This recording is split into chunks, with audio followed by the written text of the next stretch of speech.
Bonjour à tous amoureux des précieuses et bienvenue dans cette nouvelle vidéo où je vais vous présenter aujourd'hui une pierre un petit peu particulière du chakra coronal, donc du septième chakra, qui s'appelle en fait l'apophilite. Alors elle a un peu un nom affreux, vous verrez sur le post, hein, je l'ai écrit comme il faut, j'espère.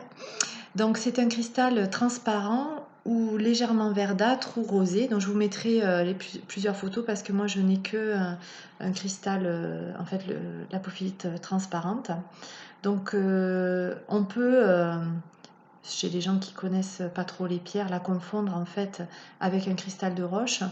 Mais la grosse différence en fait c'est qu'elle a 4 pans au lieu de 6 faces en fait, hein, comme le cristal de roche. Celle-ci elle n'en a que 4.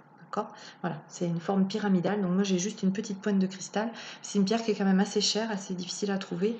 Donc voilà, c'est pas une pierre. Enfin, je n'en possède pas en fait en plus gros. Sur le plan physique, l'apophilite est un excellent outil de guérison en envoyant sa propre énergie d'amour sur l'organe malade. Elle permet donc un peu comme de travailler un peu comme avec un laser, un rayon sur la zone qui est à guérir. L'apophilite a la propriété donc de débloquer les chakras. On peut également l'utiliser pour des soins à distance avec d'autres pierres. Donc elle défatigue les yeux aussi. Sur le plan psychique et émotionnel, elle amplifie le pouvoir de la pensée et elle aide à son propre développement personnel. Donc c'est vraiment une pierre d'accompagnement quand on fait du développement personnel qui peut être très intéressante, notamment en méditation. Elle active la mémoire et stimule les capacités intellectuelles.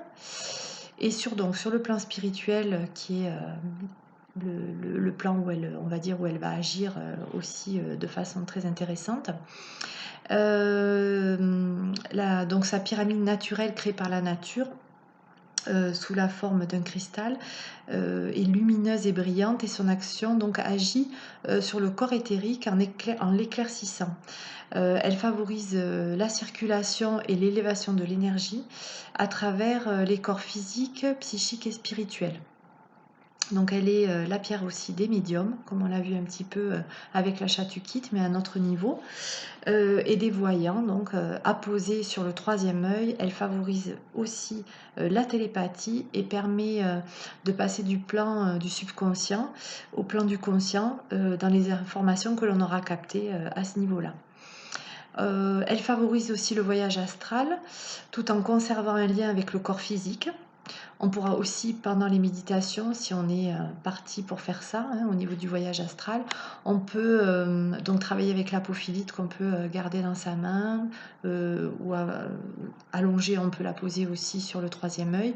Et par contre, c'est pas mal de mettre une tourmaline au pied pour garder l'ancrage et pouvoir revenir après plus rapidement au niveau de notre corps physique.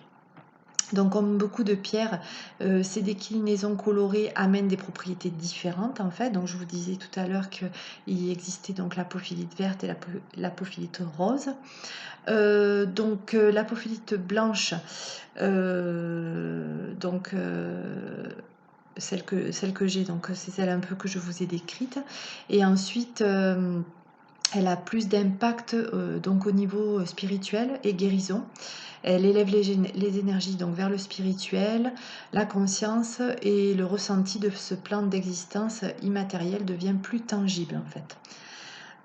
Donc c'est une pierre qui est bien utilisée aussi en Reiki pour élever son énergie et être plus neutre dans les soins. Donc ça c'est du côté du soignant, mais aussi du côté du patient, elle l'aidera à être plus réceptif aux soins et lui permettra un meilleur lâcher prise aussi par rapport à ce qu'il a à travailler.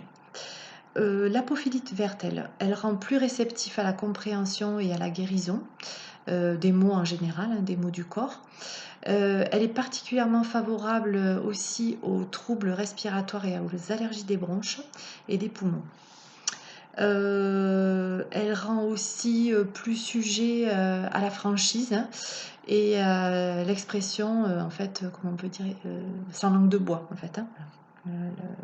L'expression sans détour, sans contour, beaucoup plus franche, en fait. Et l'apophilite rose, donc en cristal, et aura la particularité plutôt d'éveiller le sentiment de joie et d'amour spontané chez la personne. Voilà. Mais elle a aussi toutes les caractéristiques, bien évidemment, de l'apophilite blanche, mais avec ça en plus. Voilà, je vous remercie pour votre attention en espérant que cette vidéo vous a plu et je vous dis à demain pour une nouvelle vidéo. Merci.